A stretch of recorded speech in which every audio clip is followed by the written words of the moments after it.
Well, I have here a most peculiar Philips cassette deck. This is the 2408, which is the cassette auto changer type. You pile 6 tapes in it and it play them one after the other.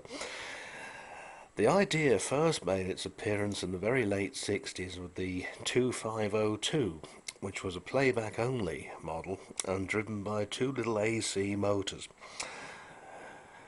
Public demand saw the introduction the following year, I think in around about 1969, of the 2401, and no, it didn't look anything like the 2400 here. This was a cassette auto changer that had a built-in amplifier, although only with a tone control rather than bass and treble.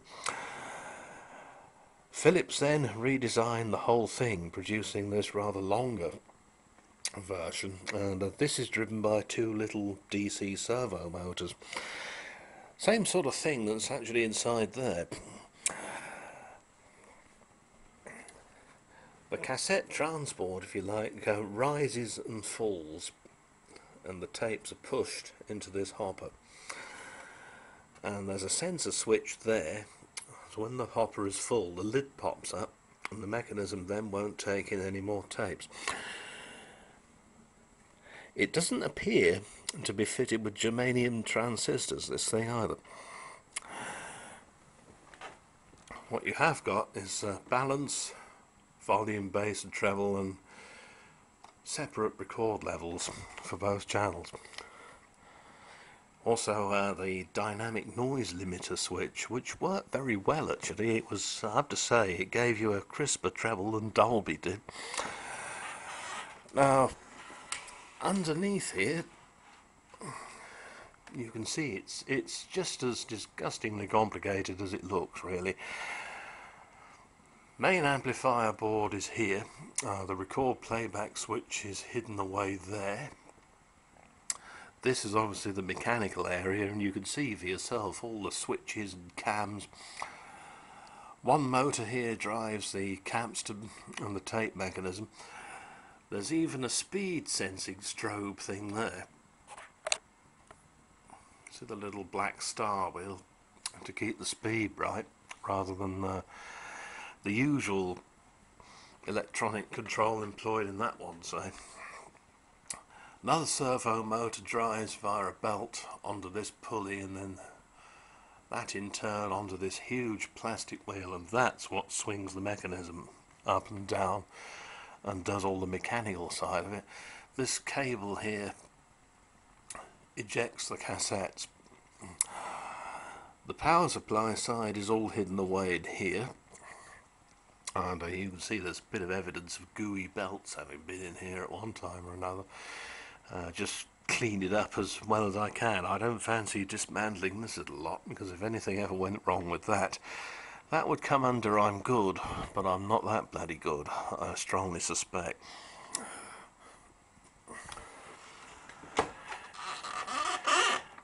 This of course does have a recording function. The VU meters move during playback and record. That's your power on switch, which on this one is sticky. There was, for the, how shall I put it, the more ordinary person, an ordinary version made of this called the 2407. There's actually one for sale on eBay at the minute, I think. Just as long as this is much longer than the model it replaced, but fitted with the same mechanism as that. So you know, you haven't got too many nightmares, I suppose, to fix. Ah dear, but the one on eBay at the moment's full of gooey belts. So yeah, might give that one a miss, eh? I've seen too many gooey belts in my time. Needs a bit of TLC, this does. It was full of gungy old grease that was stopping the mechanism from running properly. Much like the old BSR turntables get, they just get full of gunge and crap, and then the thing won't work. One thing that didn't work properly was the heads. The heads moved downwards, of course, to play the tape, and they weren't going down all the way. So of course, no sound. But they do now. And this thing, which is where the cassette actually ends up for playback, was in a terrible state, full of gunge and dust and rubbish and all oil and grease underneath. There's actually a bit broken off there.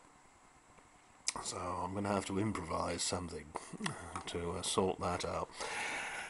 Speaking of improvising and being a redneck in general, you're probably wondering how it is I'm managing to show this at all. Because the camera did break in fairly spectacular fashion. A few weeks ago the bottom fell out of it and the batteries went on the floor and oh shit, you know. Well, thanks to some rather good super glue and a piece of clock spring and leaving it carefully nipped up in the vise between two bits of carpet overnight in the shed, it seems to have done the trick thus far, at any rate. Oh dear. Well, I don't know, the TV yesterday in Fred's house was, they were full of it. The BBC harping on again. There's a bunch of pikey gypsies up in Essex have established themselves what amounts to a small town, all without planning permission, you understand, you know. I mean, they don't have to abide by the law of the land like the rest of us do, or so they think. And anyway, the council have been successful in applying for, stopping the whole bloody shooting match and evicting the bastards. And there was some horrible chavvy thing on there last night going on about her 80-year-old relative, I think it was. It's against his human rights to chuck him out like that. Well, he shouldn't be there in the first place. The whole thing is illegal. And as most of us suspected, this human rights crap is just an excuse for nasty piss-taking types to have a field day, isn't it? So, you know, it's not often I congratulate a council, but well done, Basildon Council. They had a man on there who lives near it as well, and he said if you'd had to put up with what we've had to put up with the last 10 years, I can just imagine thieving, rubbish everywhere, junk, human excrement dumped here and there, you know, dogs running around, usually pit bulls and that sort of thing, you know, ready to take chunks out of your kids' legs if they're playing in the garden. Well, it's their culture, innit? It's their human rights, innit, chavvy, innit? Yeah, I know what I'd do. And the Gatling gun would be rather hot when I'd finished. Bye for now.